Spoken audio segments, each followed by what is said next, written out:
Good morning, everyone. Today I thought I would do a quick video on raked beads. Now, raking is just another way of decorating your beads. You use this little tool here called a rake. This is a tungsten rake, or you can use any type of, sometimes I like to use the pointy end of my dental tool, but we're going to use the tungsten rake today. Now, I'm going to show you two beads. This is what's called a raked barrel bead, and you can see how we just put on loops of color and dragged it down. So this bead has been around a long time. It's a lot of fun to make. I like it. The second bead that I'm going to show you is, I call this one a tie-dye lentil. And so we're going to make a lentil bead and lay down some stringers and rake those out as well. I did both sides on this one. So let's get started. So I started with a white barrel bead. It's about, I think it's 5 wraps across by 2 wraps high, and I just shaped it into a barrel. And I've got just a rainbow of these commercial stringers that I like to use, and so we'll see how many of them I can fit on this bead. I never plan it out.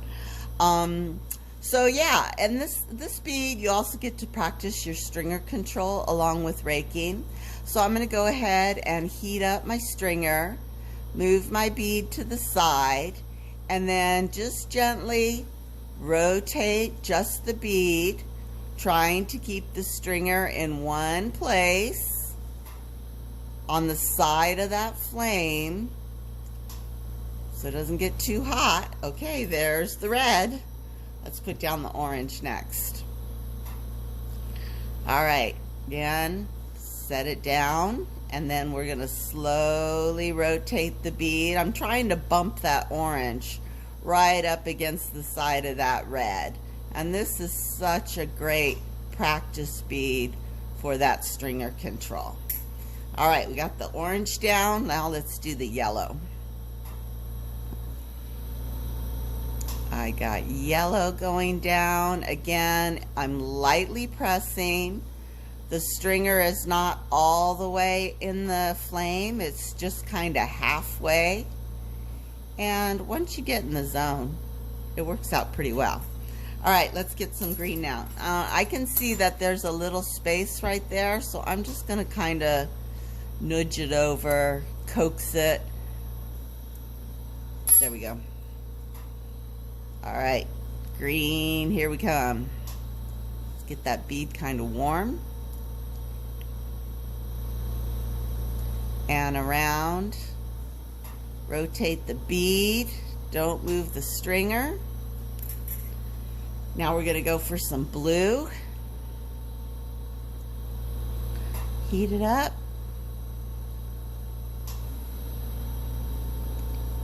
Lay it down gently. Patience. Patience is a virtue.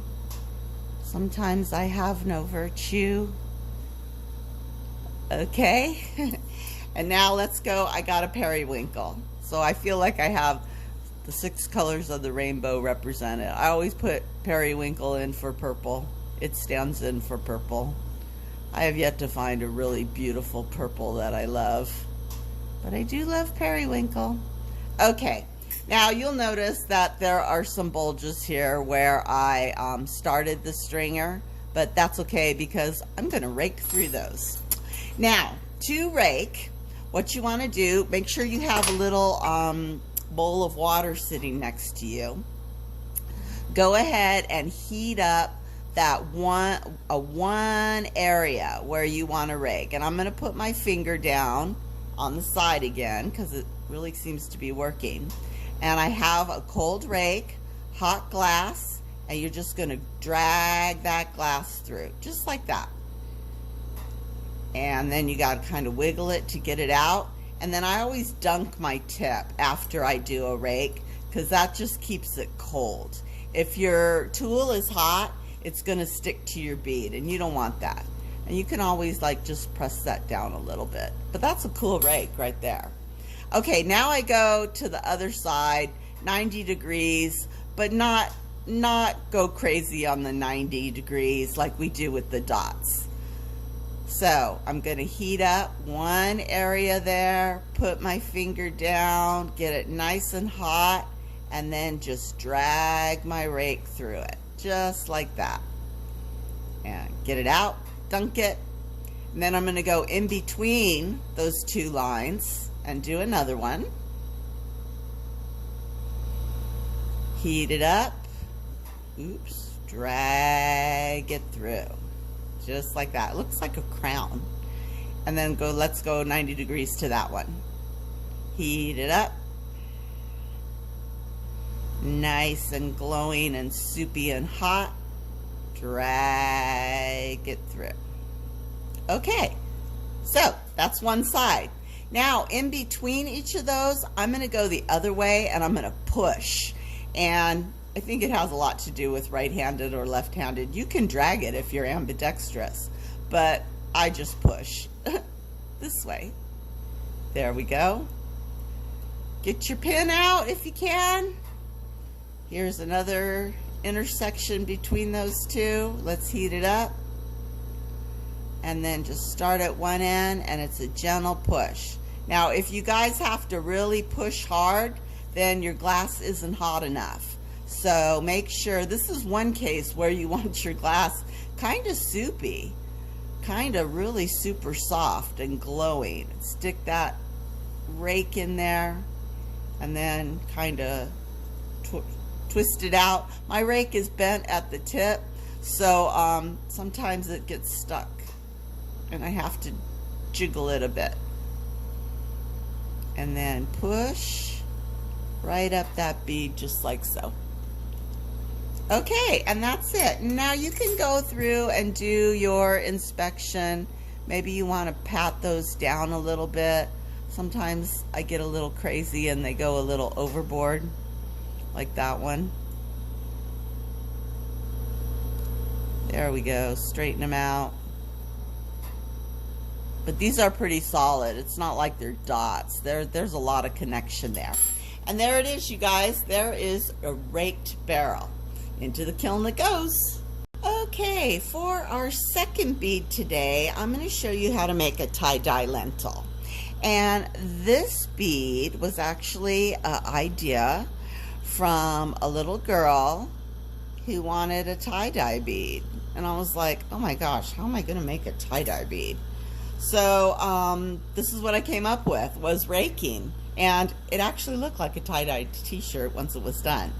So I started off with a red dot right in the middle of my lentil. And now I'm going to practice really good stringer control, and I'm going to just start making stringer circles around that red dot. So now we actually do have to move our stringer to manipulate it around the dot. And let's smush it down a bit. There we go.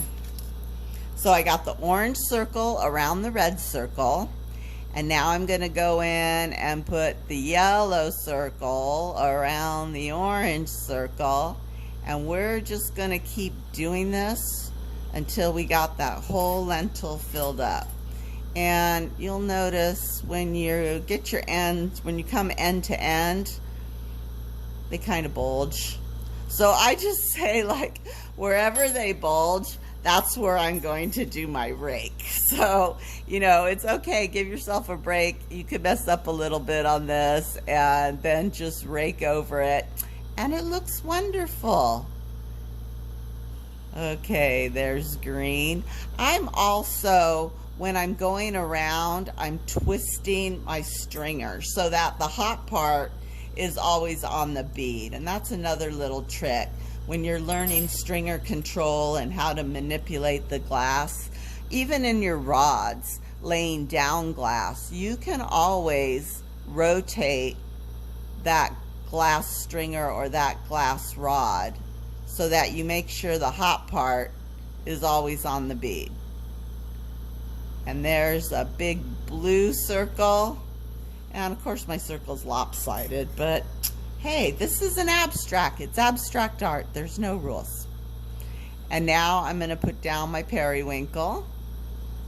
right along the edge there. And I probably could turn up my flame a little bit, but I didn't. And if you just come off, no biggie, just pick up where you left off and keep going. Okay, that's it. Circles of glass. Now I am going to take my rake, and I'm going to pick a spot, and I am simply going to rake it out. And I'm going to do the whole 90 degrees thing. When I'm coming towards myself, I pull, and when I'm going away from myself, I push. So right there is a gentle push from the center all the way out to the end. Let's head toward the mandrel this way, and then towards the left side this way, and then I go and I do the in-betweens, like, oops, that's not hot enough, just like that. And then the other in-between, what is that, southwest? Then we're going to do the northwest corner. I push. And then what's this? Northeast. The northeast corner. Just like that. And you got this little star, and just for kicks, I put a yellow dot in the middle. Hopefully it'll hit the red dot, but why not? You know, a little dot. And of course I push that little dot down. And there you go, you guys. And now you can go ahead, you can do the other side too, if you want. And that is our tie-dye bead. Thank you guys for hanging out with me this morning. I hope you had fun, and I will see you next time. Bye.